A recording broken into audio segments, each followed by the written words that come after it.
In this video, I'm going to be showing you how to use a mask exfoliant. So mask exfoliation is basically you're leaving it on, you're giving it a good 10 to 15 minutes to do its job, and then you're going to remove it, and then you're going to follow up with your skincare, or as an added bonus, you can add an actual sheet mask on afterwards.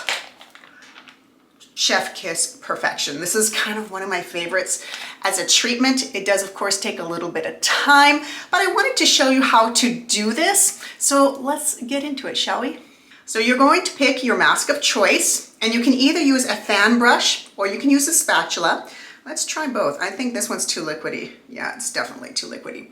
But basically, all you're going to do with a mask, I'll try the fan brush. Of course, make sure your fan brush is nice and clean. We are not putting this on dirty, and you're going to wash your fan brush, of course, afterwards.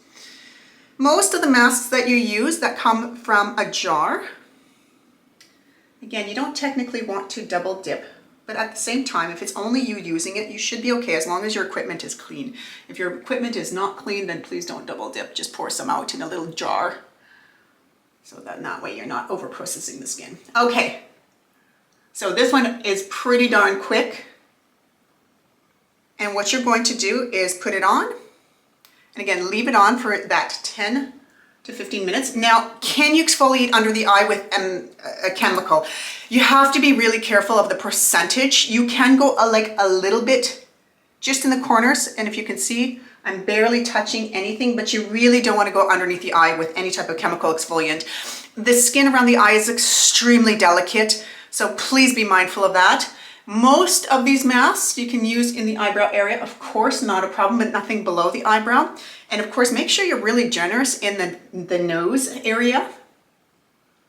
And make sure you get that chin really well. You can definitely use it on your neck and of course, on your chest. Because again, when we are exfoliating, we're exfoliating to get rid of the dead skin cells so we have maximum penetration of our skincare products.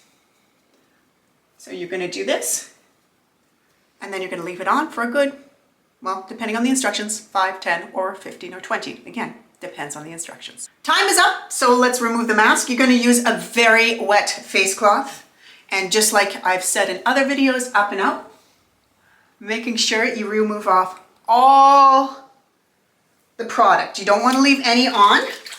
This is not a leave-on treatment. So what we're going to do, rinse and repeat. The water temperature should be tempered, not hot, definitely not cold. Just nice and medium. Some masks can be really assertive when you first start using them. You'll really feel them. So a nice tempered temperature, so something like a little bit on the medium side is lovely, because in that way it just kind of helps soothe the skin just ever so slightly. Especially when you get used to it. You never really want to use hot water anyways.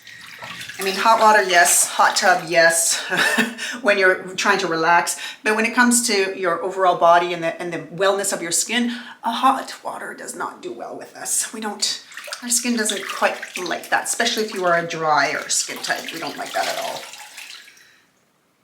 All right, so we're going to just gently remove everything.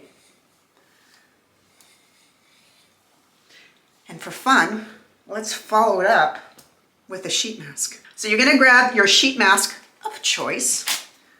These are fantastic. This is my personal favorite. I absolutely love it. It's drenched. It's got prickly pear.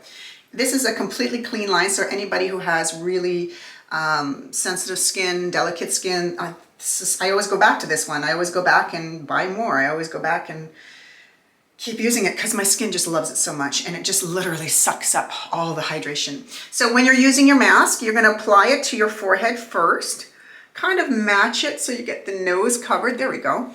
And then you're going to anchor it and then slowly start pushing it in. And then you're going to grab the little sides here, open up the mask area. There you go. You can feel that. Oh, it's dripping big time.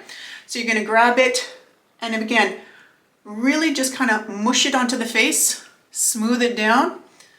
Now, yes, you can cut to size, so if you want to, you can cut in here, but you want to make sure that if you are using any scissors that you do so prior to. So when you find your favorite And you just want to absolutely make sure you lay it down as flat as possible. You go and relax, you read a book, and then after 20 minutes you remove it. Whatever is left over, so again, I'm going to go down the neck, whatever is left over, just let the skin completely absorb it, and then you can follow it up with your daytime or nighttime skincare routine. Just depends when you do your exfoliation. This, a mask type, typically this is done usually at night, so you would follow it up with your nighttime skincare routine, with the exception of course, your retinoid.